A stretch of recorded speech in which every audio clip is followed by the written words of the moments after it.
Charlie, what a treat, sir. Hi, How you doing, Charlie?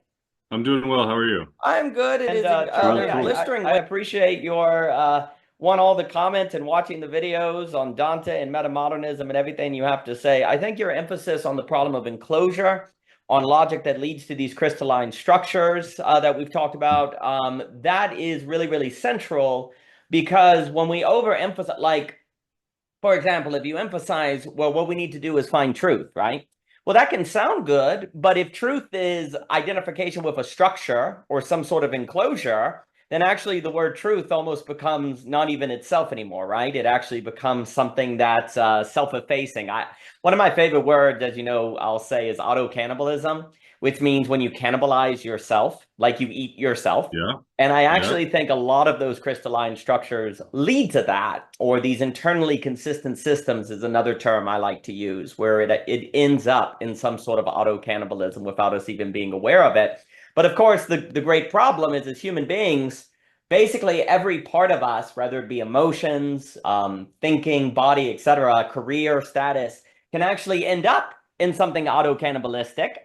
And yet those things also can be the variables and material used to not being auto-cannibalistic, more relational, more in flow, more open to otherness, open to beauty, the strike of beauty, or different things. So there's so much of attention of figuring out how to relate all of the parts of the human being together, not merely how to get, say, good at the different parts, right? Because you can get really good at thinking, and that actually just leads to a yeah, yeah. crystalline structure, right? It's this weird thing where you want to get good at it, but only into the degree that that also sublates and includes the getting good at the way those things relate together, and how to actually order them. And of course, that can be pretty tricky too, because for one situation, perhaps it's order set X that you want to do. For another situation, perhaps it's order set Z, and the way that emotion, feeling, and these things go together. And you almost have to become, well, I think the artistic sensibility, I think about cooking quite a lot. You have to be able to tell just by tasting, oh, this needs more pepper. Mhm. Oh, this needs more salt. And I think basically, and then I'll give it to you on any thoughts about any of the things you watched or anything at all. It's really wonderful to have the chance to speak with you. I think metaphorically, we're also in trouble. We're locked in the wrong metaphors by which to think about human beings. And I do like, Hofstadter, who wrote that book, Gödel, Bach, Esker. It's a pretty famous book, but I actually like Mhm. Surfaces and Essences a lot. And his book on metaphors, he's got a book on metaphors. And he basically Okay. says metaphors are not merely decorations, they're the very frameworks in which thinking operates. Like we think metaphor is just a Yes. Yeah. decoration, but actually it controls thinking. And I.A. Richards was also a thinker on that. He did a really interesting experiment where he gave different starting metaphors to different groups. Like one is education is a river. The other education is a tree, and the other education is a city. And the finding of the experiment was actually that people's very philosophy of education changed Mhm. relative to the metaphor they started with, that it had that Absolutely. much of an Mhm. impact on their thinking. Mhm. And I think basically when it comes to thinking, dare I say, the human being, we're still stuck in unfitting metaphors. We're still thinking in terms of Yes. building and Yes. structure, but really it's something more like a jazz improvisation, more like Mhm. cooking. And it really does matter the metaphors you live by because they become the framework in which your thinking develops. But then, of course, what's weird is if rationality, to put it generally, is shaped after the framework, after the metaphor. What is it the human does to determine their metaphor? Because rationality is shaped by the framework. So what do we use to determine our framework? And rationality comes second, actually. And of course, the Yeah. problem is Yeah.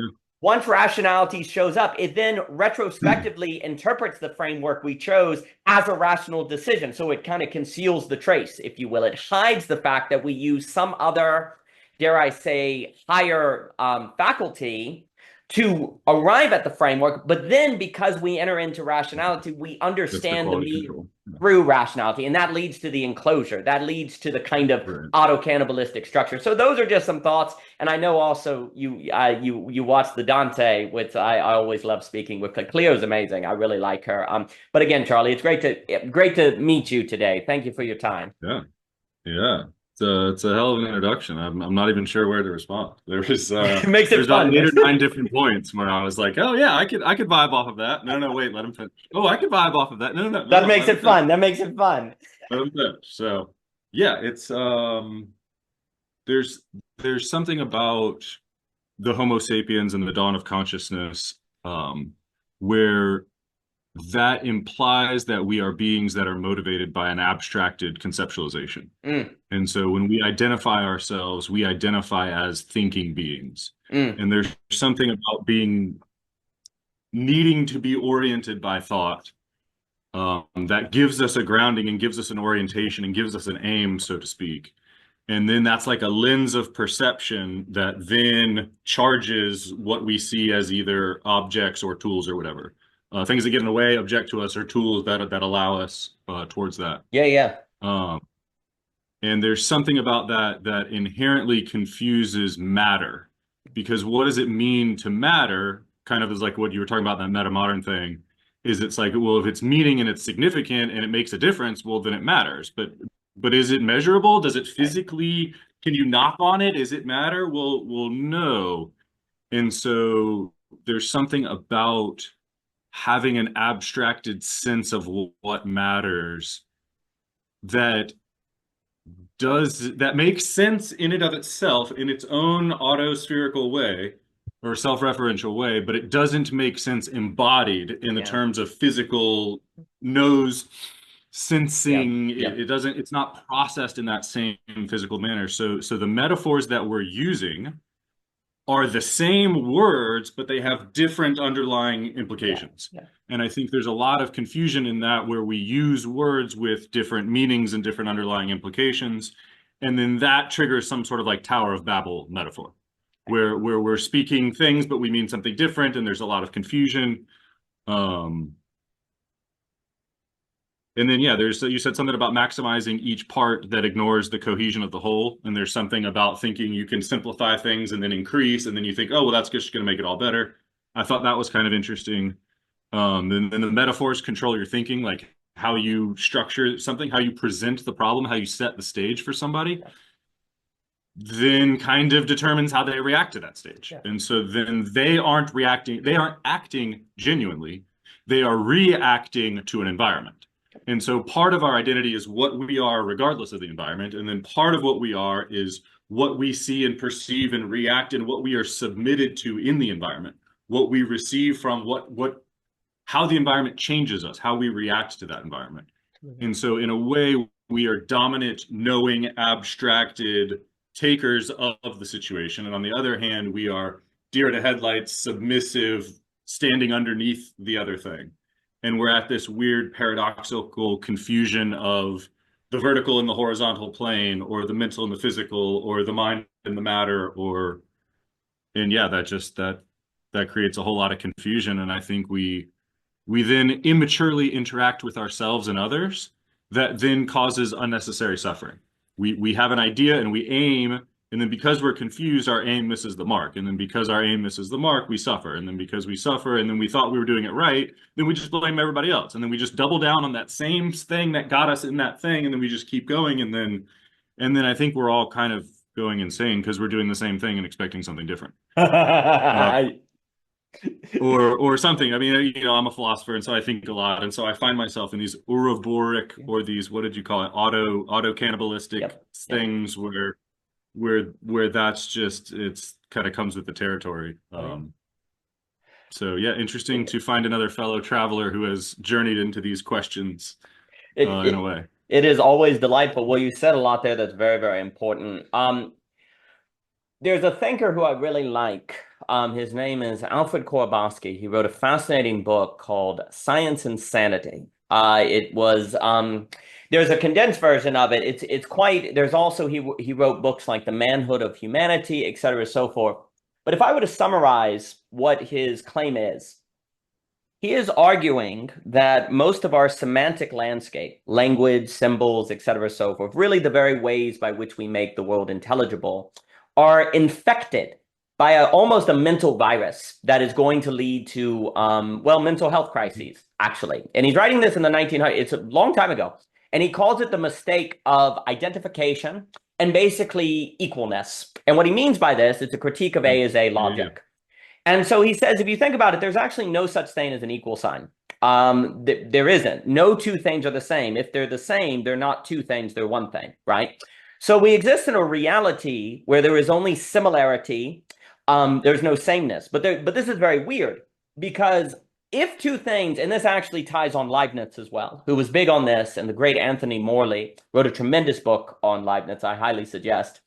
And what Leibniz is also making similar points in the analysis of citas. But to summarize the point, because this mistake of identification in the equal sign, which Alex Ebert also points out that there's this giant debate now in math that the equal sign should be done away with equivalence, only equivalence, no equal sign, because the equal sign itself is actually leading to a lot of impasses in thought, and confusions. Because what basically they're all saying is there is no such thing as an equal sign. Like if I say 2 + 2 = 4, one, that only makes sense in algebra, and algebra is not the world we live in. Algebra, we live in geometry. We don't live in algebra. Algebra, I like to That was an interesting distinction too. Yeah, yes, sir. Yes, sir. Thank you. And I think it's very important because, another way I like to put it is there's always that debate in math, is math created or discovered? I think one way to approach it is that algebra is created, geometry is discovered. And algebra is simply a created low-resolution version of geometry that helps us coordinate geometry. But of course, there's always the risk of forgetting the geometry in the algebra. Please, Charlie. It's an arbitrary representation. And if we act as if that is the value itself, we lose the fact that that needs to be grounded in some sort of something. Beautiful. No, that's exactly right. And the problem with algebra is that it works. That's why it's easy to make the mistake. because then it creates the ability for beta thinking, or it creates the ability for people to sell their humanity, act as machines, and then be successful. And so I think we live in a world where we have so many organizations that are, I don't know, perversely incentivized or structured in such a way that it actually pays to dehumanize yourself and mechanistically act out some top-down abstracted system that makes no sense to your underlying neurology. And so there's a sort of almost an inherent alienation. There's an inherent, I don't know, lack of spirit, or words kind of break down here, but I think there's some sort of identity crisis, alienation, separation of meaning. I don't know, two different worlds or something that's going on there. Well, what ultimately occurs is that alienation becomes a product of the very way by which we make reality intelligible. It is not simply if I did something different in reality, I would no longer be alienated, say escape the modes of production in Marx or something like that. If we primarily over-identify with algebra, the very way we make things intelligible is the source of alienation. It is that's why this is such a huge mistake, is because then within that horizon, you could be trying to escape alienation and it will always come back. Please, Charlie. This gets me to something McGilchrist talks about when he talks about it's the kind of attention you pay makes all the difference. And there's like a sort of way of seeing the world left hemispherically or capitalistically or representationally or logically or literally or intellectually. When you kind of take that stance, there's a sort of spirit that is then called forth from that situation.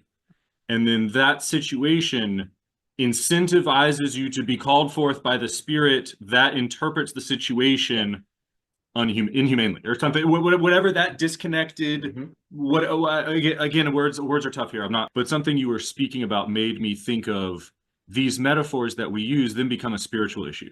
This reminds me of a conversation I was trying to have with my brother the other day. I was trying to tell him how the metaphors that people were using to, I don't know, educate elementary school kids about autism was a helpful kindness, but the metaphors that it were using was creating a spiritual error for me, and I didn't know how to explain that to him. But this seems like it's coming. Sorry about the internet. Storms can make things fun. But what you were saying on metaphor and spirit, I think is really important. Spirit. There we go. Spirit and there's something about spirit and animation. that are tied together, like the way things are animated, how they Yeah. come together. And you see Yeah. the metaphors we pick impact the ways things are animated to us, or we understand their animation and how we also live and act in the world.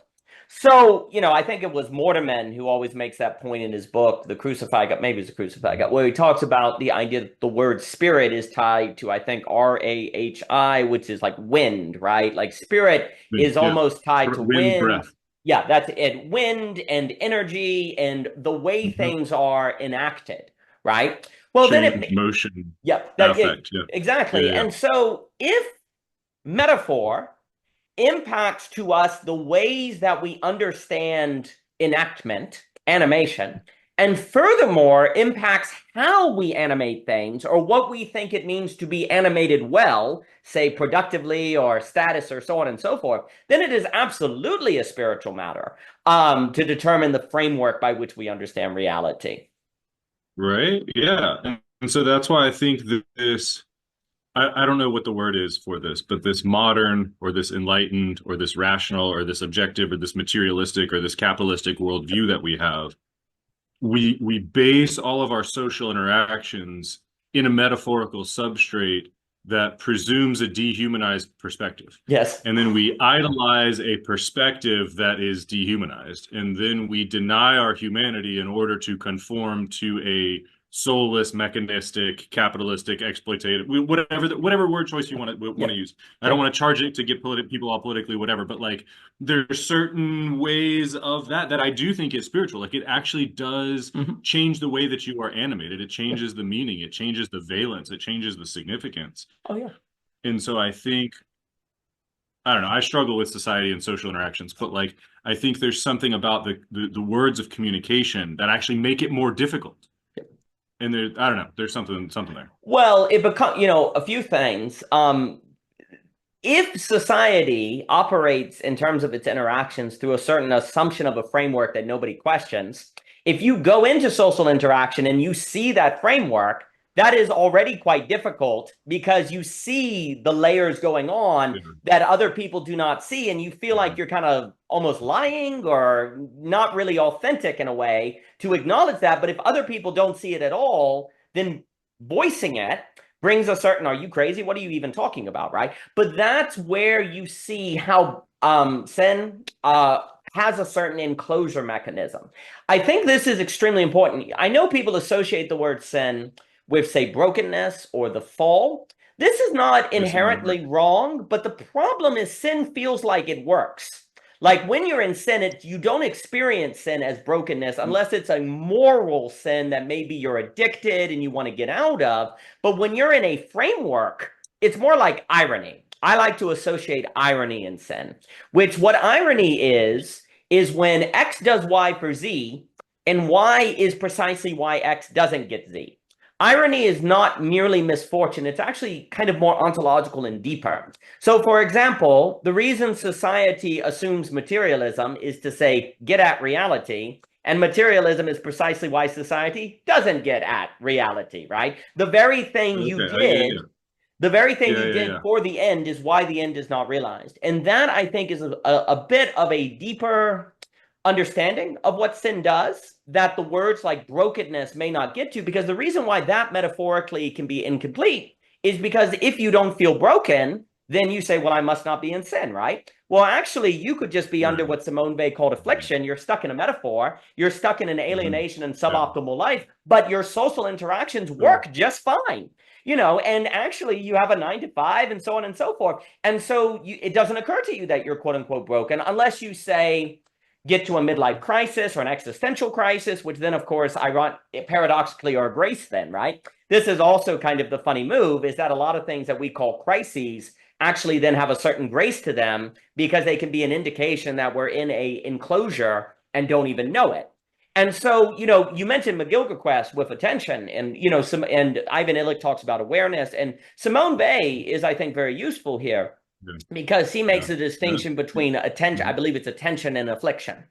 And, she starts off a communist and the Marxist revolution, but she goes and works in the factories and she comes to understand, oh, these people are under affliction. meaning the very way they understand reality Yeah. is that of which Yeah. makes them enclosed. And so she makes a very high spiritual practice awareness, which McGilchrist is doing the same.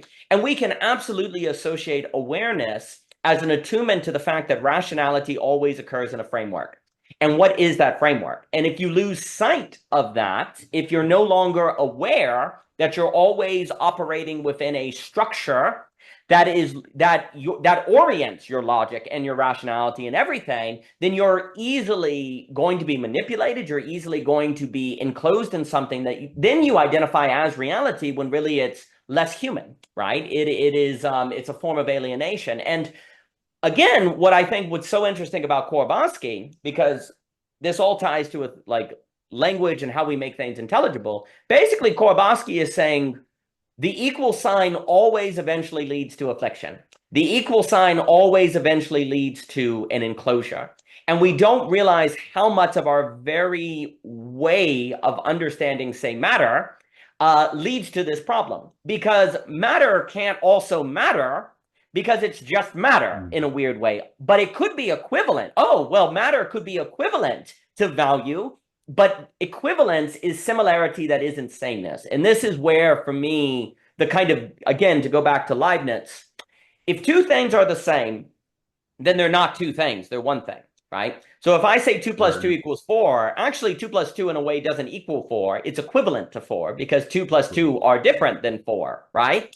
So it's equivalent. It's not equal. It is not the case that the number 4 actually contains within it 2 plus 2, right? It's an equivalence thing.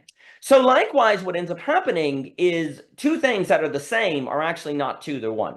But then on the other side, if multiple things are totally different, as in they're so different they have no relation whatsoever, they're actually also one because they can't relate with otherness by which to have a multiplicity. So on the far side of difference, you have atomization.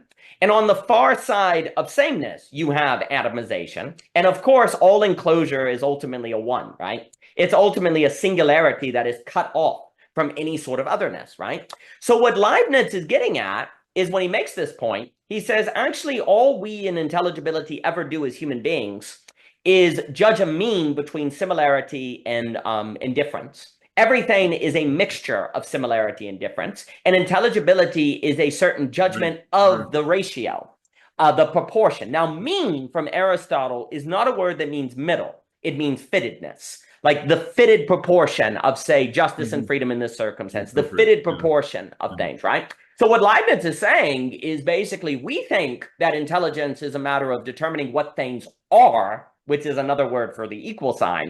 And he's like, absolutely not. It's a perpetual judgment of proportion. And Korbosky is absolutely making the 100% same point. And he's also warning that the equal sign, if it is left unquestioned in our language and in our thinking, will lead to psychosis. It will lead to a world that is mad. It will lead to mental illness. And basically what ends up happening is when people are enclosed in alienation and it's familiar, then it becomes mental, it becomes an issue of mental health problems. And like, so he's like, in a weird way, he says the word is behind all of this. And it's a kind of mental virus identification that is always lurking when there really isn't business. Leibniz makes the point, and of course, Owen Barfield is basically making the same point when he's like, thinghood is idolatry, right? So it's also important, and I'll give it to you on any thoughts. What's also important is that there's this string of thinkers. I actually like to call them the modern counter-enlightenment, from Vico to the Scottish Enlightenment to people like Leibniz, and also through people like Owen Barfield, and also I think Burke, et cetera, so forth. That actually has been a critique of basically the possibility of the equal sign, and also really emphasizing that reality is made of more so relations and interconnection, and that much of human intelligibility is maintaining a certain awareness of this, because our very experience of facticity naturally creates a certain amnesia of this reality, because you don't experience the pen as a set of relations. But this also, I think, hints at why Plato emphasizes memory so much, because so much of our ability to actually rightly posture ourselves toward reality is also remembering things that we arrive at, say the fact that relations are central, there is no isness, that constantly is not given to us by our immediacy. Our immediacy is constantly giving us an impression Right. that suggests isness. Right. So we have to, against that, fight for the memory, basically, that isness is not the case, that it's a negation sublation of what Korbosky may say situation, Leibniz may say situation relation. But right there, what does that mean? That means that the heart of human intelligibility is basically a spiritual war between memory and immediacy. There's a Right. perpetual spiritual war between those things. But I'll throw it at you. Ooh, yeah, you did that thing again where you gave me too many things to talk about and too many things to remember. Uh, yeah, but no, I think there's okay, back to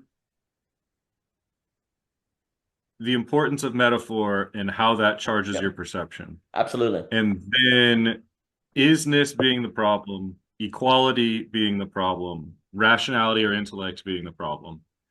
And then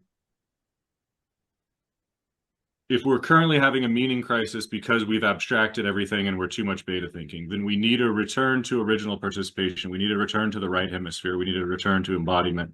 And so now you suggested a metaphorical alteration. Instead of saying equal, you said equivalent. And Mm. so I'm going to pedantically pronounce that equivalent. And Sure. so Yeah. it's an equal valence. And then that implies some sort of embodied sensory response to it.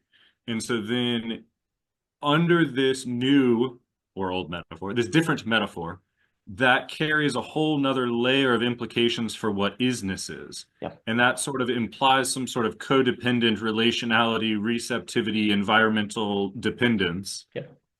Which is entirely different than the previous metaphorical substrate of like, let's just throw out there the 50s through the 90s of the like, we're just going to take over the world and everything's simple and Yeah. just turn everything into money and it all works. And so when we use that equal sign, we have this tendency, this temptation to think in categories and to treat everything as equal. Even though they're not the same valence, they're the same category.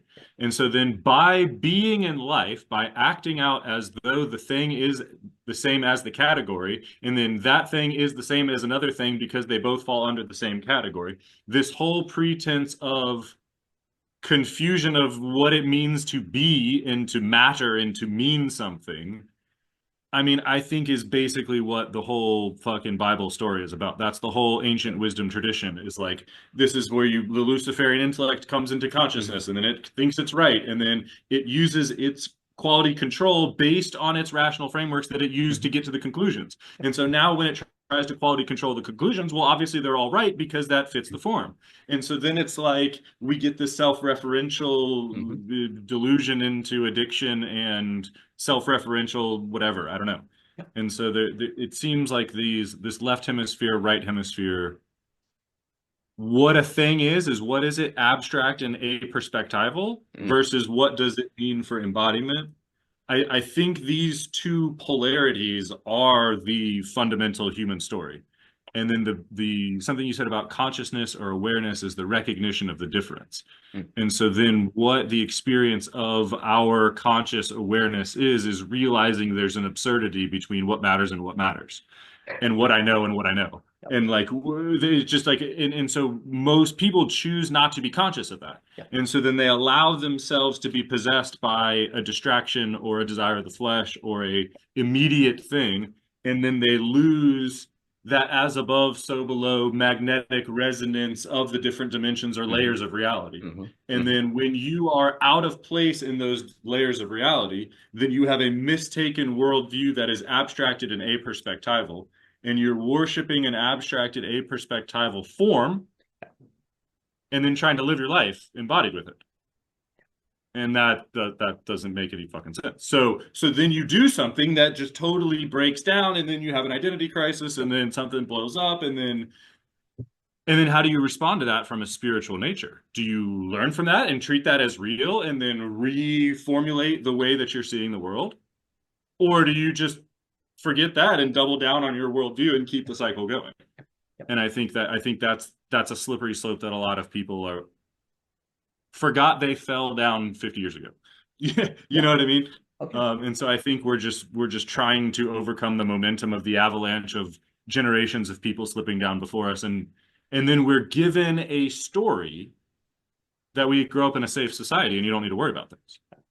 We don't grow up saying you're on the side of an icy mountain slope and like, pay attention and hold on. Yep. We're just like, oh yeah, be arrogant and decadent, you're fine. And so there's something that's like weirdly unfitting about the stories we're given and then the reality that we have to contend with. And there's something about orienting yourself towards a very simple, abstracted story and then having to live embodied and take responsibility that just blows up in your face if you're trying to be conscious. Yep. And so no wonder everybody's unconscious. No Yep. wonder everybody's constantly distracting themselves and dissociating and distracting and whatever. And then that's sin, and because they are then aiming at something that is insufficient to satisfy.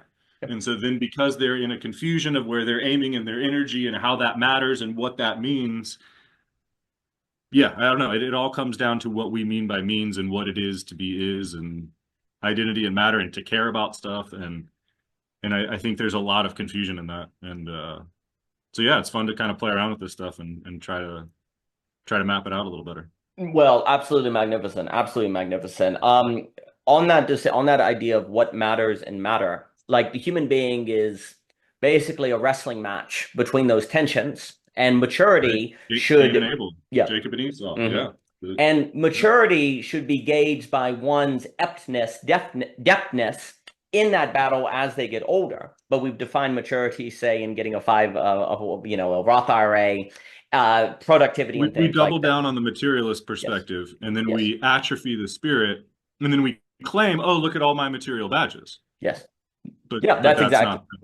That's not the same. No, not that's at a all. Cain-like sacrifice. Yeah. That's Ooh. God's not going to reward that. You know what I mean? No, that's a great I think that's the association. culture that we grow up in. We grow up in a Cain culture that prioritizes the acquisition of materialistic frameworks, and then that doesn't work. That doesn't fulfill us or something like that. No, well, so there's a few things, and that's exactly right.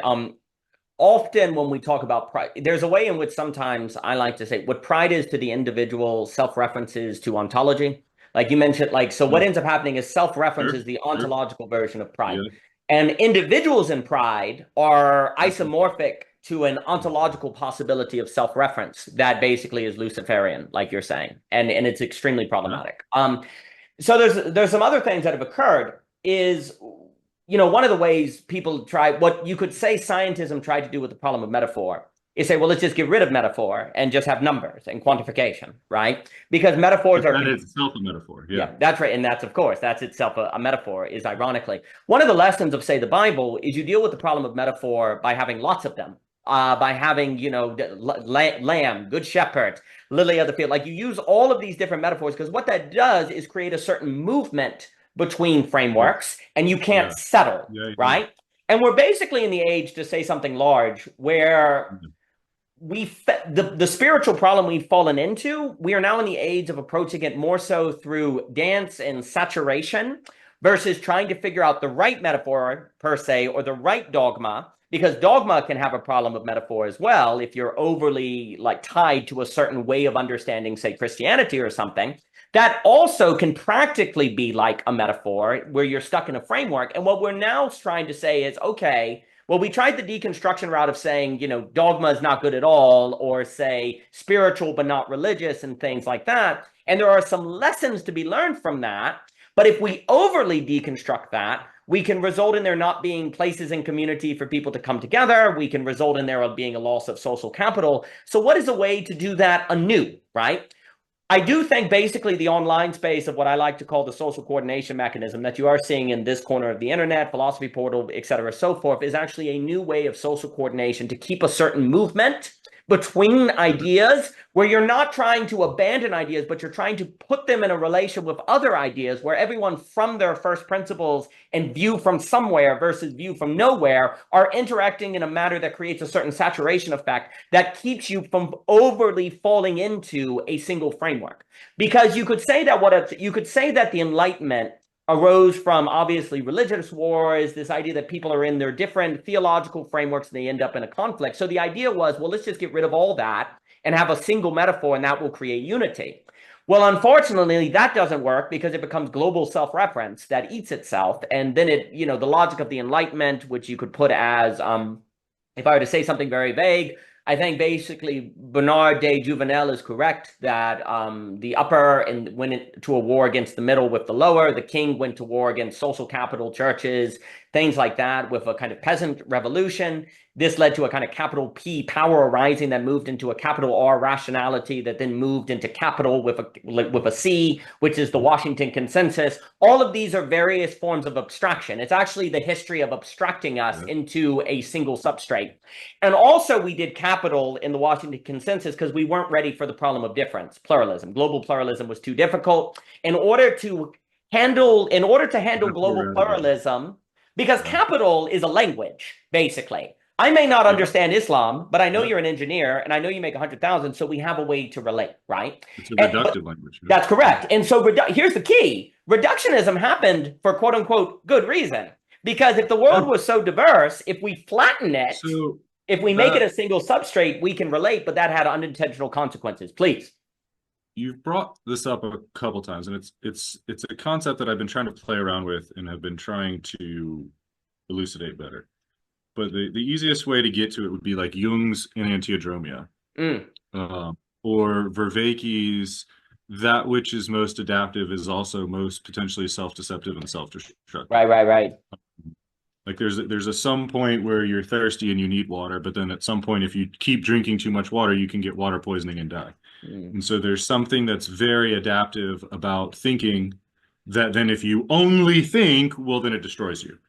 And there's something going on here where humans are thinkers, but then when we think too much, we get that Ouroboros of auto-cannibalism of disconnecting ourselves and starving ourselves or whatever, and then we eat our own thoughts, and then we think we're good because we're eating good thought, and then we there's some sort of where a good thing goes wrong, and then a wrong thing, wrong can actually be good. And like there's this weird, I don't know, something you've also said before in today and in other streams is something about the static or being satanic or that freezing or that lack of life or that lack of change. And there's something in irrationality that is somewhat static or seeks stasis or uses stasis as fuel. And then if you use stasis as fuel, then you look to consume stasis, and then you look to the world through stasis inducing glasses, and then that's that spiritual kind of possession I was talking about earlier. And so I don't know, there's just something interesting with that. Things that are good are only good relatively. There's no such thing as an absolute good or a static good. It's always in an appropriate relation or something like that. So yeah, I don't know. No, that's extremely important because, in a funny way, a good that couldn't keep becoming good would be less good than a good that was statically good, right? So like there's a certain way which a good that can ever become more good or ever expand in its goodness that has a movement to it is better than a good that is stagnant. Also, a static good would only make sense if space was more real than time.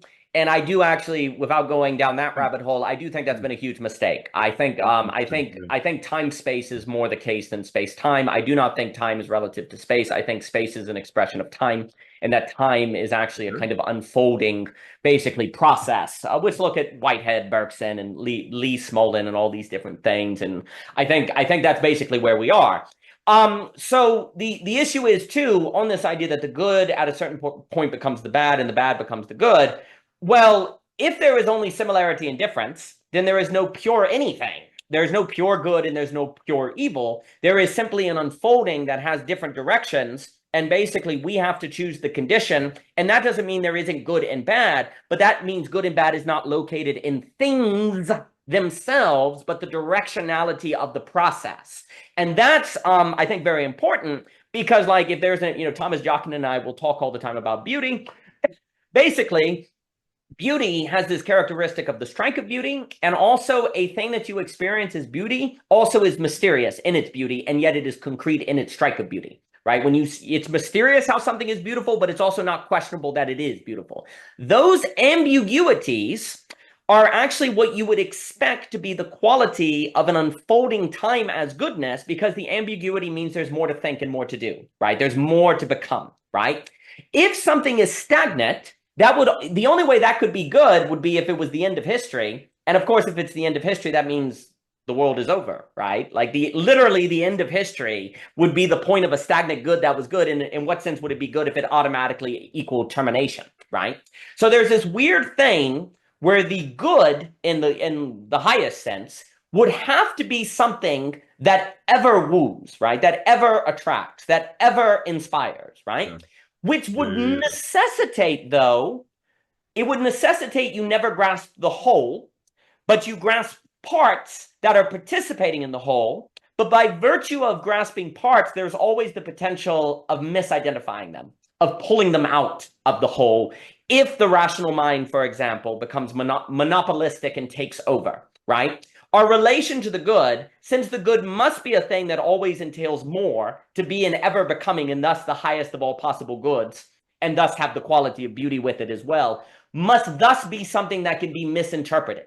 Because if it couldn't be misinterpreted, that means it was stagnant and whole, and it would mean that you did not, well, one, it would mean you didn't have any relation with it, right? Misinterpretation is a necessary possibility of relation, right? Because you can misunderstand. But the fact also, misunderstanding is properly ordered as incomplete understanding, right? Like if I don't completely understand God, that's actually a grace, because that means there's more to understand. But incomplete understanding as grace necessitates the possibility of misunderstanding as disorder. And that's why every sort of a hit of the actual strike of the actual good, which I would associate with the beauty, the beautiful, always has the potential of being misordered if you don't maintain awareness, if you don't maintain perpetual, dare I say, maturing in these matters. But then, of course, here's the big problem. If the main threat to this is some sort of enclosure in yourself, if you become enclosed in yourself, you also lose the capacity to know you're enclosed in yourself, right? It's like hell's locked from the inside in C.S. Lewis, right? So how do you always maintain a certain check and balance on yourself to make sure you're not so enclosed? Well, it would have to be in community. It would have to be in relation, and it would have to be in relations that can surprise you, that can bring something forth that is unexpected. Because if it's expected, it would necessarily be within the terms of the substrate. It would necessarily be in the enclosure. And that's what we're seeing form. Please. That actually brings up something that another thing I've been trying to play with.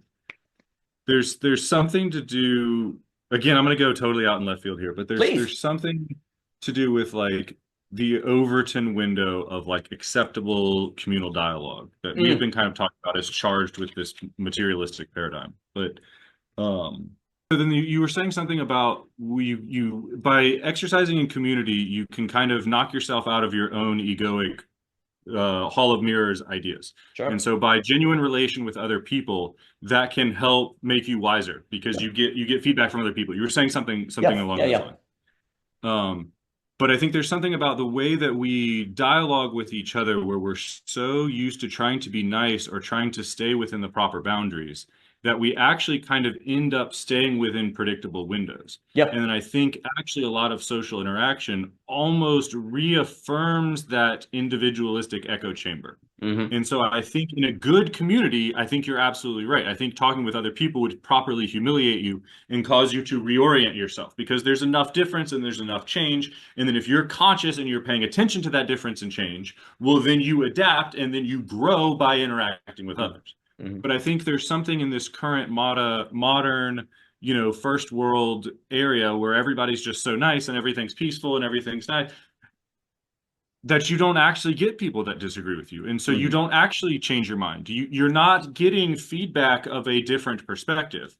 And so there's something I think missing there where we kind of label these communal interactions as good, but actually I find them sometimes traumatizing and just like people are just doubling down on their own delusions. And then they want me to agree with them.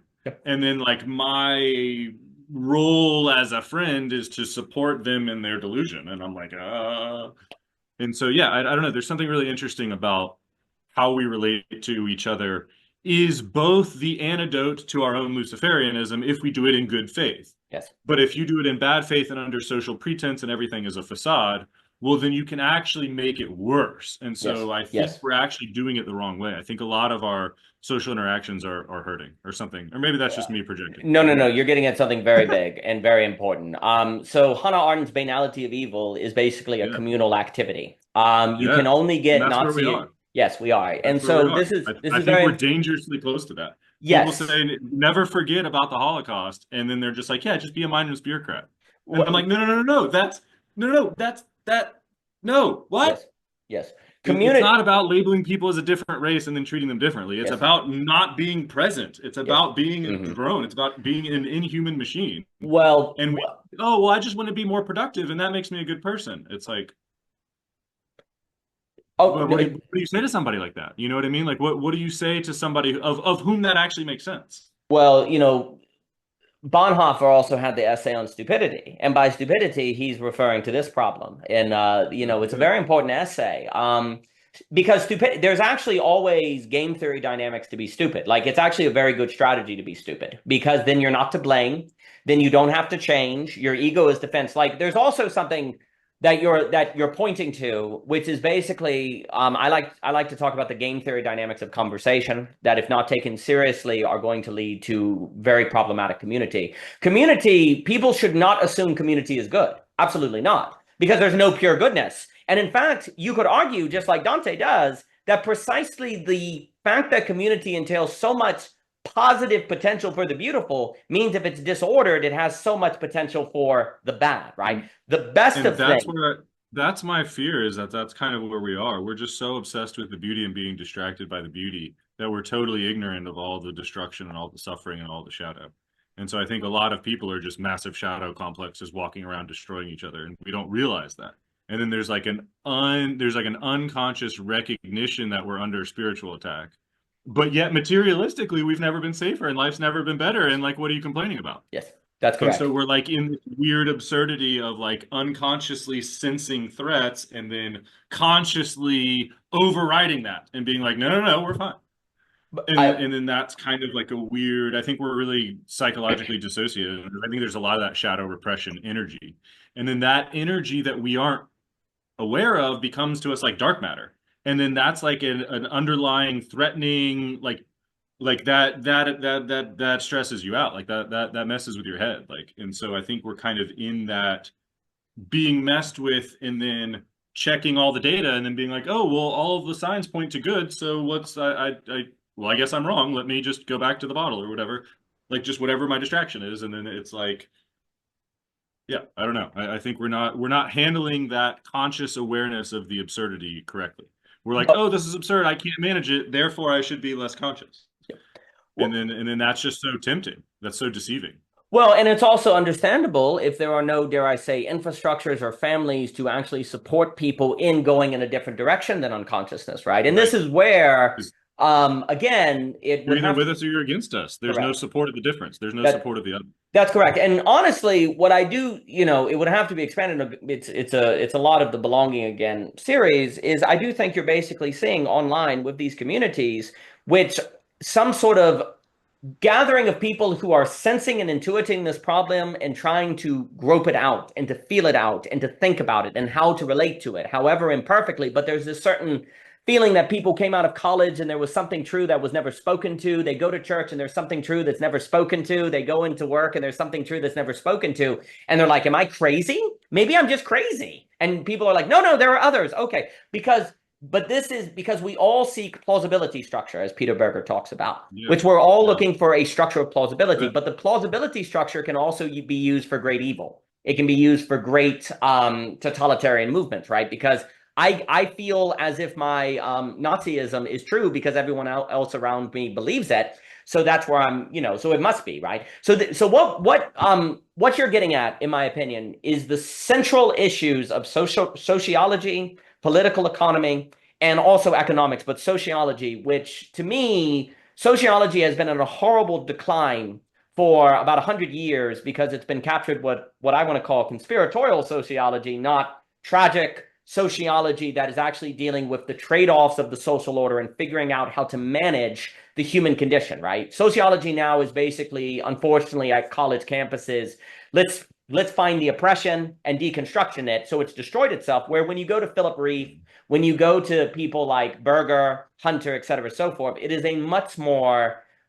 it's dealing with the problem you're describing, actually. It's a much more robust and tragic field. And by tragic, I have Nussbaum's idea, Martha, on tragedy as a trade-off of competing goods. It's not a catastrophe, but it's an idea that the social order consists of goods, but goods that, if we're not careful, will make trade-offs that end up in destruction, right? It's more like... And that's my biggest area of concern is through most of my social interactions, I don't feel as though other people are caring. I don't feel as though other people are paying attention. Again, like that awareness or that self-consciousness, I feel like people are tempted to distraction and to not paying attention and to not being responsible and to not caring. And then that creates a sort of meaningless thing. And then we're either going to be, I don't know, manipulated by tyrants who are using our plausibility structures to deceive us, or we're going to be totally dissolved by the bullshit that undergirds what a plausibility structure even means to begin with. And it's like, I don't see a whole lot of momentum going the other way, trying to become aware, trying to take responsibility, trying to bring that into consciousness. It just seems like, the structures that be and the devil that you know is better than the devil you don't. And so let's just keep the status quo, put your head down and forget about it. And I think that if we as a society continue to just put our heads down and forget about it, that seems pretty concerning to me. But hopefully I'm just cynical and misguided here. No, well, but you're saying some important things. But this is also where I think it would be better for Christians to associate sin with this not paying attention than simply immorality. Because, immorality, don't get me wrong, that's part of it, but it's too flat. It's too flat of an understanding. So I think there's something about, I actually think the ultimate God is the attention or the care. And then how that particularly manifests is totally different. And the metaphors depend on the different cultures. But I think culture-wide, language-wise, time-wise, when you get to the very bottom of the meta of the implication, it's something more closer to attention and care. And, the Eye of Horus, the ancient Egyptian god. I mean, obviously, I'm speaking from a Western perspective, so I'm pretty biased here. But, and I think that the pyramid that's then separate, that then has the different material on top, and that's the eye that presides over the kingdom. And then it's that, kind of abstracted awareness or whatever. There's something in that metaphor where the ways in which you pay attention and you care and things matter to you and you exercise your agency or your atomic gravity or your atom principle of man, like whatever that is. I think our culture generally perversely incentivizes us to neglect that responsibility to believe as though you're made in the image of God, or to take that responsibility and that act of creation and that awareness and that care and that attention and that matter and that focus and that tension. We just want to put our head down and go to work and clock in and clock out and get our paycheck and eat our TV dinner and watch the movie. And you know what I mean? Like there's a sort of, I don't know. I just lose. I go silent because I don't even know where it's. Okay. I think what you're getting at on awareness being this highest principle is in care is 100% tied together. And again, one of the problems with over associating in Christianity sin with, say, immorality is that can almost be a demonic trick to make you think that if you're not doing anything immoral, then you're good to go, while you proceed to not have awareness, right? And that's the banality of evil. Oh, I'm just doing my job. I'm a good person. Exactly. I'm just a vacuum salesman, right? That's a useful deception. Yes, but that's the devil's tricks. And so the static deception of using the pretense of the mechanistic function in lieu of spiritual connection and attention and conscious awareness, like I think that's the fundamental sin that's just told in every story over and over and over. Well, and the other demonic trick, like how do you make that make sense to people? 100%. And I don't think, given the metaphorical substrate, that can make sense. Right. It almost is a different language, and so it's like we're speaking a different language, but the language of wisdom is not acceptable in culture. And so Well, the language of culture is the reduced materialistic paradigm of what is particularly manifest and known as determined. And therefore it ignores what is potential or what is yet to be or what is whatever. And there was something you were saying earlier that reminded me of Peterson talking about Marduk being the god of all gods, and uh, the goodness is good that is adaptable. And so it's not about what works today, it's about being able to harmonize with the environment such that you can adapt to a changing environment. yes, And it's that ability to assess and change and respond that is actually good, yes, not any particular configuration. correct. Oh, it would be better if we go back to the 50s, or it would be better if we Yes, went back yes, to, tribal times, or whatever that case may be. It's like, no, no, no, no. That aiming at that structure is the literal missing of the point that is the seed of all sin. And like that's actually where your destruction lies, is when you put that pretense into an abstracted structure, and then you give the responsibility to the abstracted structure, structure. Yeah. and then you're no longer or something. I don't know. I'm just kind No, of, this that's is beautifully complicated stuff. put. That's beautifully put. Well, for me, with a distinction I base on Ivan Illich, the goal is to be prepared, not to be based on planning. We have a civilization of Right. planning, Yeah, yeah. not of See, preparation. that was a good distinction. And Yeah, and I've you heard you talk about see, that. Yeah. basically, well, also too, on this idea that you're basically talking another language and people can't understand. Well, this is why I think there's an emphasis now on things like art, architecture, creation of spaces, because spaces, like, James K.A. Smith, he has that idea that you are what you love. And when you go into the mall, it's a kind of liturgy because it's actually training you subconsciously to fall in love with, say, buying things. So then it becomes a habit, because what you love translates into Right. your Yeah. habits, and your loves are created by your environments. And basically, That this, builds your patterns. That builds yeah, your familiar patterns. that's Yeah. correct. And so Yeah. Yeah. basically, the church needs to think in terms of architecture, mediums, patterns, art, and creating environments. We have to become much more environmental in our thinking. I think basically, conclusion is a lower resolution of the higher activity of thinking, which is conditioning, creating conditions and conditioning yourself to environments, which Yeah. is tied to preparation. Calculation is in Sure. algebra what condition is to geometry. And we have to become much more geometrical in our thinking, or basically you are doomed, because you're trying to fight. Basically, what it means is you're trying to fight a problem that results from algebra with algebra per se. You're trying to fight flatness with something that is flat, and therefore all it can do is move chairs around on the Titanic. You have to think multidimensional. You have to be creating like different ways of encounter and surprise and things Right. breaking through, right? So then you're not structuring activities. You're structuring arenas Yes, so that agents can practice unique activities that then they can abstract the different activities to find out the through line of goodness. And then by yes, that through line of goodness, they can increase their dexterity and their adaptability and their ability to understand the yes, world and manipulate it and make it more habitable in the future yes, and something like that. yes, And so I feel like the paradigm of the, 50s through 90s was, oh, it's replaceable parts, it's factory system, we're in a war culture, let's just make everybody into a machine. And I think part of the meta shift that's going on in all these internet conversations is we're trying to remember or like recognize yep, ourselves as agents of activity and actors in an arena and goal-directed agents. And so we need to start treating ourselves and each other. We need to create systems to where we can exercise that agency within a somewhat confined predictability space, but still with unique, unexpected, changing reactivity requirements. And so I think we kind of went through a generation or three of programming people's particulars. And now we want to shift into enabling creators to adapt.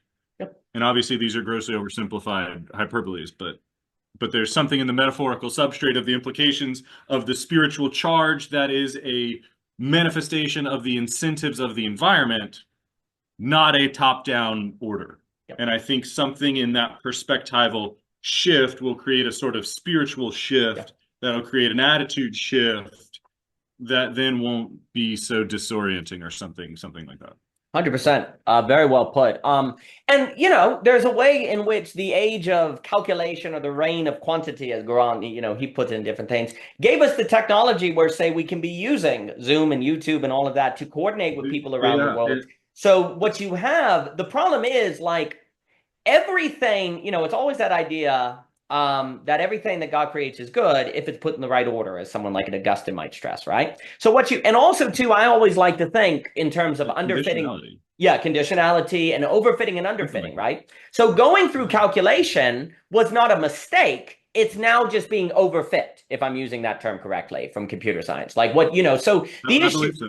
yeah, I believe so, yeah. so what you've got is one of the problems is because we're algebraic, if we're not careful, we think right and wrong. We go, oh, we made a mistake. No, it's that we now are if we continue because we're overfitting, right? So yeah, that I've had that so many relationships with friends and coworkers and teammates where I will point out a mistake or an error or something as a desire to help improve their orientation and their aim. And then they hear, oh wait, I did the wrong program. No, let me do the, and I think there's something in that inability to express critique or the inability to accept feedback or something in those social patterns. There's something there where I notice a pattern of maladaptivity. Yep. And whether that's, again, my own personal thing or whether that's a collective societal thing. I'm suggesting it hopefully is the former or the latter, but who knows? I think it's a major Yeah. problem. And I think basically it's because our language is still algebraic per se, right? Basically, instead, people naturally hear what you're Yeah. saying is right or wrong, but it's really overfit, underfit, mean, right? Are you at the Yeah. mean or are you overfitting something that was good or are you underfitting? So underfitting, overfitting is a more useful language for me than right and wrong. Because the problem with right and wrong is it can actually too easily orient someone toward an understanding of sin as simply immorality that then makes them not aware of sin as a lack of awareness, right? And also, when we talk in terms of underfitting and overfitting, well, that is by definition a proportional language, which means you have to stay aware. Like it's all about awareness. Anything that is proportion is fundamentally a matter then requiring awareness and attention, right? Because it is a proportion. It's not given, right? The problem with the language of right and wrong is it's given. If I do the right, then it's done. I don't have to be aware anymore. I'm in the right, right? Or in the wrong. Yeah, And I think that's where I think there's something in that with like the yin and the yang and the human need to draw an arbitrary line of separation that then pretends the world is either white or black. And it's just like kind of never the case, or maybe it's always the case. Maybe it's like yin yangs all the way down. Everything is black and everything is white. And so therefore nothing is black and nothing is white. And there's something about that when you were talking about appropriate, and there's something with conditionality or appropriateness or embodiment or relation or connectivity that matters more than like some sort of abstracted right or wrong. Like that sort of, it is either right or wrong in and of itself. yes, But nothing can have a quality in and of itself. It's always correct. an appropriate relation. And so there's always a blending of right and wrong, top and bottom, Yep. vertical and horizontal. Mm-hmm. And I think part of the metaphorical substrate that is presumed in most cultural communication takes for granted the egoic stance of arbitration that separates. Yep. And so then when you tell people it's a blend or it's a gray area, they're like, well, no, is it right or is it wrong?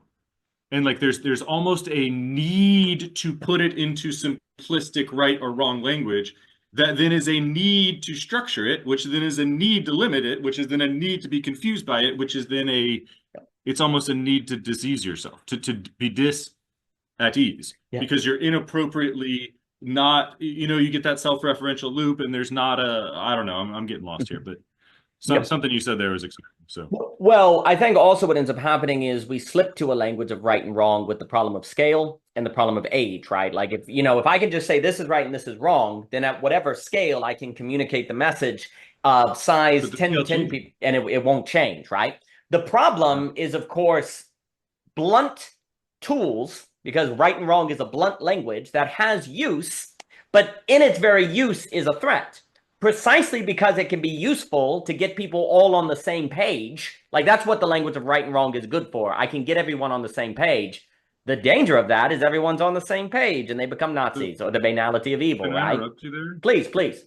Yeah, I think there's something like the intellect is kind of one dimension of awareness. Mm-hmm. And then we kind of get in this social pretense to act on one dimension of awareness. Yes. And then when we act as though reality is properly represented as one dimension, then we're fooling ourselves. Yes. And I think there's something there where there's pretense of unidimensionality that is necessarily inappropriate. I think something about the human is that your psyche exists on multiple dimensions or multiple layers of reality. Mm-hmm. And then when you get into a social situation, you're peer pressured to conform to pretend that reality is much simpler and much more reasonable and logical and linear than it is. Yes. And then that sort of predictability, that pretense of simplicity helps you get along in society. Yes. But then whatever helps you get along in society then creates a sort of disembodied abstraction of pretense that you don't really believe in. And then that can easily create a disorder. Yep. And so like what we need to get along in society is also that which creates a psychic dissociation and disorder. And like there's like it's like a real slippery slope or a paradox, or there's, I don't know, but that's interesting. No, well, another way you were meant to, how community can be dangerous. There's another way where community always entails some communing. You're communing in something. And we can say that basically we've at scale and on average created community communing in algebra. And we are now in an age that has to think community that communes in geometry. But what exactly? We need to incorporate more dimensions. Yeah. That's right. The old dimensions, the old paradigm is too simple. Yes. And so how do we get into a new paradigm of complexity when we built our personalities for 25 years in school of simple plus simple plus simple equals degree? That's right. It's like, well, how do I be a mature atom? How do I matter in the world? How do I have a gravity of meaning and like that's totally different than a fitting to a set of facts or data or whatever. Well, 100%. And I was just going to say, I think all of this points to we've really misunderstood what Aristotle was talking about with virtue ethics. Virtue is tied to vitality. It's like we overemphasize the word ethics and say, oh, it's a moral system, but it's actually the way to be a vital and alive human being. And his ethics is all about Nietzsche's thing too. Yeah, that's right. And so Aristotle's value ethics are all tied to judgment, to decision, to proportion, to habits, to action. And a lot of people laugh off the virtue ethics because they look at utilitarianism. Well, you see, what utilitarianism is doing is algebraic in general, and it can have some value if it provides food. But if I give you food, but you don't know the reason for why you should even bother to eat because you don't know how to have vitality, then there's going to be trouble, right? And so virtue ethics is also tied oddly to psychoanalysis of, say, a Freud or a Lacan or different people, because, Freud says psychoanalysis tends to develop in first world nations, not third world nations. And then we say, oh, well, then it's kind of entitled. No, in a first world nation, the majority of your interactions with other human beings is not quote unquote task-based. It's more what I like to say voice-based, communication, or you're just interacting. In a third world nation, you tend to be trying to get water, build houses, you're trying to survive, right? Well, the very task can function as a way to mediate the relations and keep you from getting into hard stuff, right? Because we're bound together by the task, right? And historically, there was a period of time where that was appropriate. That wasn't overfitting or underfitting. That was what we needed to do. But as you then move toward a first world nation, it will no longer suffice to have an external thing like a task or anything really be the mediator of relationality. You yourself as human beings have to learn how to relate unmediated. Well, that's where you get into all the psychoanalytical stuff. That's where you get into the encounter of the real, the surprise, all of the self-deception, the irony. And you see, that's where you have to learn a whole new set of skills that we basically haven't taught at all, because the only thing you learn at school, for example, is how to get a job. We don't teach anything like how to communicate, what to communicate in. All we know how to do is small talk, for example, which tends to be very dangerous. And also, we don't know What is even the point of human relationships? And I don't think this is just my opinion.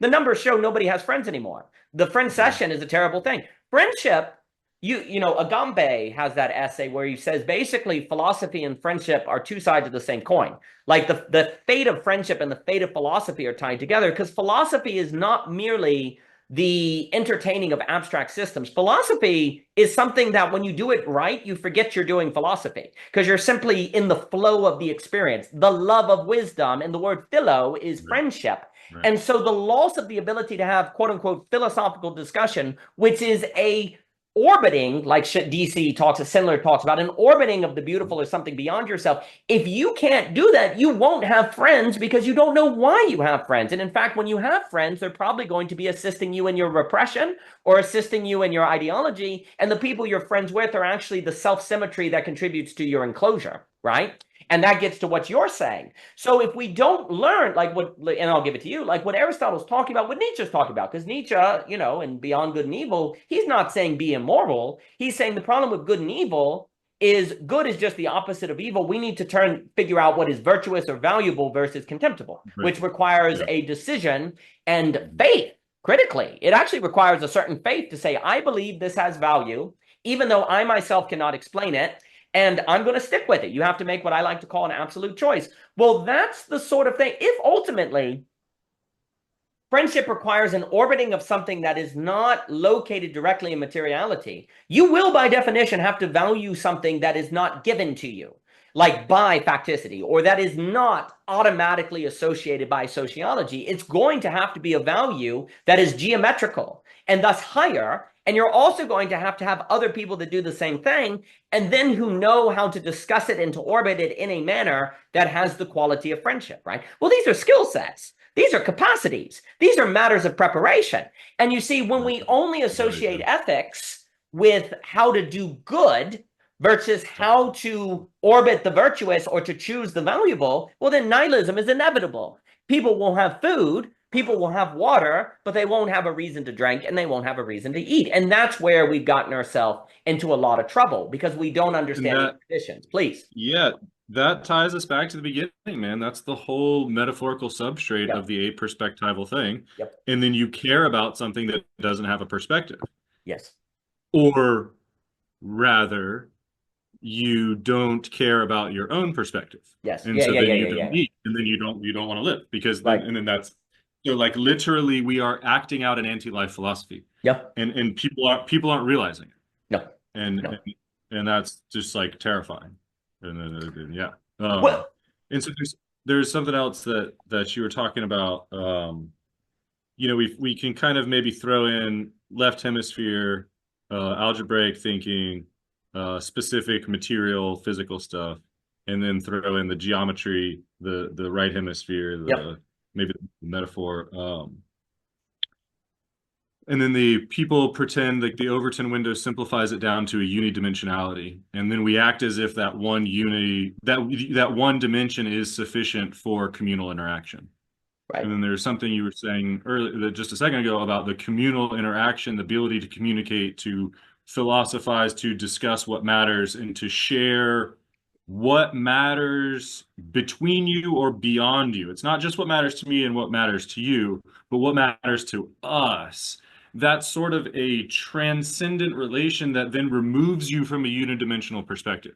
And so I think we've accepted this unidimensional, abstracted, theoretical perspective that it doesn't have a body. And now we're trying to jam a computation of data, of disembodied data, into our bodies, and then that doesn't work. And so there's something about addiction that's a reciprocal narrowing of the things that bring you pleasure. And I think there's something about our culture that's addicted to unidimensionality of social pretense that then doesn't have the other dimensions of reality. It doesn't have the geometry. It doesn't have the right hemispheric connections. It doesn't have the in spirit. It's not taking into account the breath, the changing, the responsibility. And so we've become addicted to avoiding responsibility, and so we've atrophied our ability to respond, and now we're just a whole bunch of like traumatized 2-year-olds running around in our illusions of safety. or Yep. something like that. We Yep. need like a spiritual maturity or something to that degree. Again, the words make this tough, and I kind of sound ridiculous even when No, no, I'm no. hearing myself. But I think the idea is generally there. I think we're generally kind of stumbling along this. We grew up in a metaphorical substrate of materialism, and now we're realizing that there's multiple dimensions of spirituality that also need to be incorporated, not just do I have a roof over my head, do I have money, am I, you know what I mean? Like there's more to life than that. And I think we need a sort of broadening or a sort of reciprocal opening. We need to remember or be reminded or recognize ourselves as multidimensional individuals, Yep. not rational thinkers of knowing or of managing what's known, Yep. but more of like we are embodied, interactive, curious scientists, give and take, constantly changing. I don't know. There's Yep. something we're missing something here. I don't know. Well, I was speaking on everything you said was very well put. I was speaking with Seth and Aspasia, and another way that I like to think about it is if this is algebra flat, the only way to move on algebra is to walk and to use energy, right? You have to move. Also, things have to be Ooh, separated, right? yeah, And yeah, so, yeah. you can't have all things together because you have to move between them and eventually you burn out, right? But if we add another dimension and we actually open it vertically, now we have a sphere. And at any point of the sphere, actually all the points expand. And also you can move on a sphere without using energy, right? Just because of the curvature, Right. right? You And just fall so up and down. also, if the different points on the plane are what lift up into the geometry, well, then any location on that geometry then is going to be with and aligned with all the other points, right? But what we're trying to do is find full humanness on a flat plane, which one always leads to burnout. And two, you can never hold all the points together. You have to walk between them. So you're always going to be lacking something. You're always going to be heading towards some sort of enclosure at some point. Maybe an enclosure based on emotion, maybe an enclosure based on the body, maybe an enclosure based on the mind, right? So what do, right? It seems pretty doomed. Well, if you add another dimension, well, then all of those points stretch and they expand and they become the entire sphere. So what ends up happening is your very emotion then becomes emotion slash body slash rationality. It's no longer emotion and body and rationality. They're all Yeah, kind of there's no difference. together. There's no difference. Yeah, because Yeah, the separation is arbitrary. Yeah. yes, correct. And you see in that what you get is the key word I like to use is harmony. And the reason why I like the word harmony is because an orchestra, they have different instruments that do different parts. And yet when they harmonize in that difference, they become basically the same, right? In Beethoven's Ninth, right? They actually gain a similarity that unifies without sacrificing the distinction. And that's what we, in terms of a social order, have never figured out how to do, right? We've always had particular that is particular from the universal, or we have a universal that sacrifices the particular. So isolationism or singularity. But what we need is harmony, which is a unity that actually honors difference and brings out an emergent quality of that difference that would not be possible unless they were together. But of course, this is incredibly difficult because the pianist has to listen to the violin, learn the violin while also learning the piano, and they have to not get egotistical because the pianist gets all the credit and not the cello, and then there's envy and jealousy and anger, and then who's this conductor guy think he is to do all the conducting? So then we have rivalrous dynamics that become possible, but if those rivalrous dynamics are overcome, then you get the possibility of Beethoven's Ninth. So what ends up happening as you move toward geometry, you have the possibility of harmony, and now you've escaped the basically isomorphic isolation or singularity, which are just both self-reference, right? Just at different scales, right? Like isolation is self-reference, but singularity globally is also self-reference because it's singular, right? So what we have to do is have a harmony, but Yeah. that is only possible as a geometry. Which then, of course, requires us to develop those capacities, which again, and I'll throw it to you, So, the orchestra is a good example yeah. because there's skills, there's relationship, there are things you have to do to participate in an orchestra. And yet, if you become the greatest violinist on planet Earth, you alone could never do Beethoven's Ninth. And that's the key. If you become the greatest at a single instrument, you can't, in that greatness, actually generate Beethoven's Ninth because that is only possible in the social dynamic, which then you have to learn how to deal with that. But please, Charlie. Yeah, there's something going on here where I don't know, the way that we talk this materialistic paradigm kind of presumes we're all on the same plane, and then we're talking to each other. And to me, that mechanistic, linear, we're on the same literal plane is foolish and profane and common. And so in order to be exceptional and get into the sacred, we need to get into the sphere or the multi-dimensions, or to be on different planes. And so there's something about the modern society that conditions the person to pretend that they are on one plane. And then there's something about remembering or being reminded to identify as yourself made in the image of God or something, in the sense that you can hear or receive data from a plane and see or perceive information in a sphere. And so there's something about that ability to take one plane of information and, I don't know what the word is, complexify it, maximize it, zoom it in, totally make that into its own whole reality, that then gives you information of different dimensions that you can then zoom back in on a different dimension, and then that actually still applies. And so there's something going on here where we are socially pretending to be unidimensional robots. And we need to remember to be responsible to transcend the paradigms that we're given and be magical and deal with potential that doesn't yet exist. And that requires vision and imagination. And then that's a whole different spiritual charge than you are managing a bunch of known things.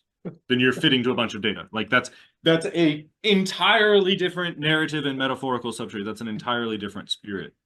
And so I think we're used to being machines, and we now need to be magicians, or something like that was the phrase that came up to, but something like that. I don't know. 100%.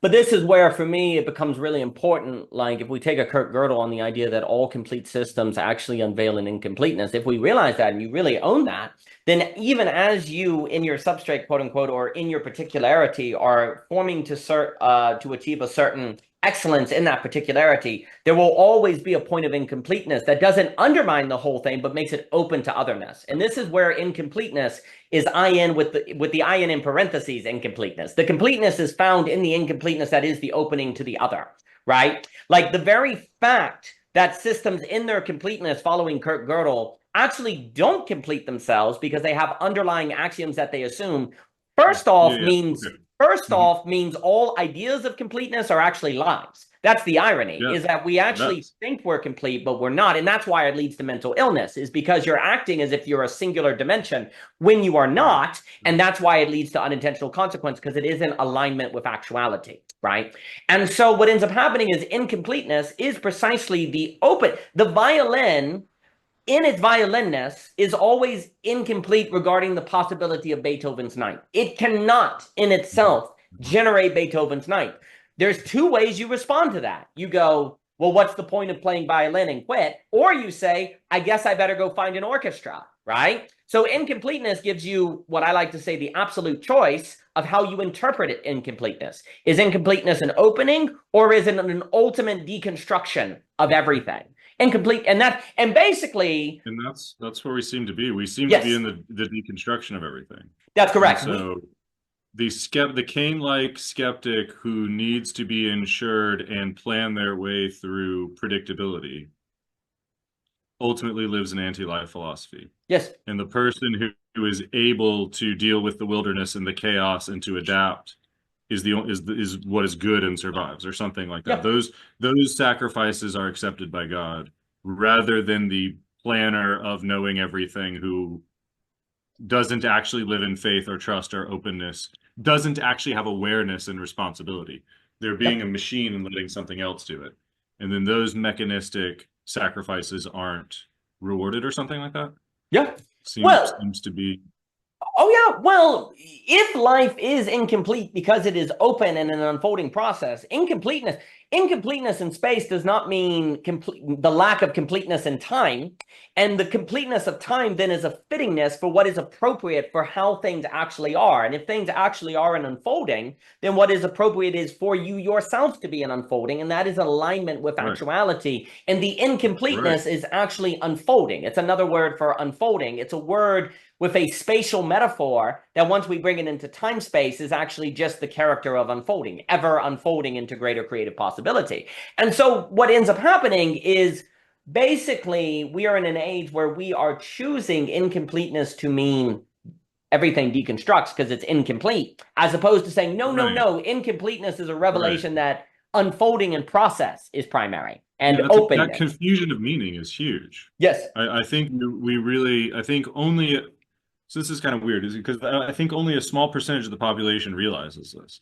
And so like these conversations that we're having are kind of rare. You don't just have these in the bar. Sure. And so there's something about, what do we do about stuff that seems so important to you and I, but then you go and tell your neighbor and they look at you like you have three heads and they're like, what are you talking about? Why would you ever care about something so abstract and meaningless? Right. And like that, I find myself in that absurdity a lot. It's like I spend so much time thinking about these things, and then other people are just like, well, what about the real world? Right. And I'm like, wait, what? And then there's like, and so like, yeah, what matters, I think, is a struggle for the community. We struggle to share things that matter. Yeah, I don't know. I just thought that was interesting. No, well, I think that's a big thing. So there's a few things. First off, on the idea that we need to be magicians, there is always the question of what makes the world, right? And I think actually, if we look at history, social imagination is more primary than social productivity and production, right? If we look at Charles Taylor, if we look like Coratani, if we look at McCloskey, in our age under the reign of quantification, we then read history as confirming a paradigm of quantification, when actually, when you get into the nitty-gritty, you see the role of imagination as being primary, actually. Like, even if you just talk about different modes of exchange. So how do you make that? So when you say that, that triggers some sort of resonation within me, where I've been really researching this shit hard for the last 4 or 5 years. And so that makes sense to me when you say that. But I feel like I've tried to say that to other people and they just like don't get it. They're like, what do you mean imagination is the grounding of reality? Like, I don't know. I don't know why I felt the need to tell you that other people would misinterpret that, but I understood what you're saying. No, well, I don't know. There's something there. Yeah, very much so. So exactly. So there's a few things, and there's also lurking behind all of this the question of what changes the world, right? Like what leads. Right. That's why we're talking. That's the whole point of why we're doing. Like what changes the world. So a few things. What matters? What matters? So it's a lovely book by James Hunter, sociologist out of UVA, wrote a book called To Change the World. I do like Dr. Hunter quite a lot. And I think it aligns with Randall Collins on a theory of intellectual change. I think it aligns with McCloskey and other people. Basically, Mr. Hunter argues that what changes the world is, he calls it faithful presence. And what that is people who are staying faithfully present. He calls it what presence? Faithful presence, which we can align with stewardship. And basically, we can think of it as a small group of people who are staying faithfully present to something they believe in, and they continue to do the work, even if it is not socially accepted. But as they do it, they also maintain connections to economic, social, and political power. You don't do it within necessarily the political power, but you also have an openness in relation with it. Okay. Right, okay. Because otherwise you fall into collective incentive, bureaucratic incentives, Marcise Olson, professional manager class or something. So now, for most of history, though, something that perhaps brought value people together was the university, because that's why they went to Cambridge. But critically, Bloomsbury is meeting at Virginia Woolf's house outside of the college, right? The college helped deal with the coordination mechanism of bringing value people together with ideas, but then actually they're meeting primarily outside the institution, right? So what we've had for a lot of history is the dilemma of needing the institution to coordinate people together, who then tend to get stuck in the institution. But if you can get coordinated together because of the institution and then leave the institution, which very few people tend to do because of status and stuff like that, then you can get the secret sauce of value people who have been thinking these things, who are then able to think freely outside of institutional restriction, who in a way use the institution against itself, right? What's beautiful now, because of the internet and this technology, which I do think the way we're using the internet is different from Instagram, Facebook, et cetera, so forth, because what you're doing is trying to create connection, not product, right? Not content. Then what you have now is the possibility of people who are thinking about these things coordinating and finding one another without the institution solving the coordination problem. Because you always have a coordination problem of how, say, people who are thinking about these things find one another, right? And that has, please. Yeah, this is, I don't know, just the last 5 minutes you've been talking about this really is ringing a lot of bells with some of the stuff going around in TLC. This little corner of the internet. Recently, Paul Vanderklay and Christian Baxter went to the ARC, which is some conference over in London about responsible citizenship, and they were having a lot of critiques about it, like, what's the point of this? Are we here just listening to speakers? Why couldn't we do this online? Then, like, part of this is networking. It's like, hey, all these people that are interested in being responsible citizens will come together, and there'll be talks.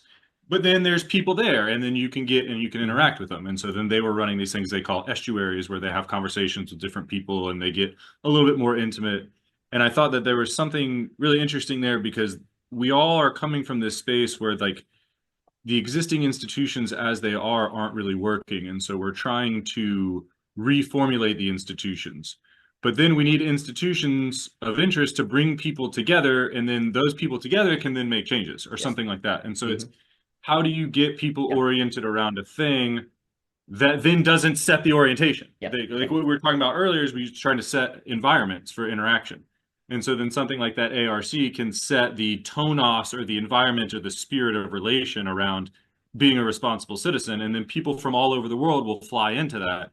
And then they can have those embodied interactions and they can follow what's meaningful to them. And then there's something in that where we can get people who are guided by institutions and people who are wealthy enough to fly across the country and take time off of work and do all these things, people who are competent and whatever, and we get them to network, and then those kind of movers and shakers can actually make more change in the world.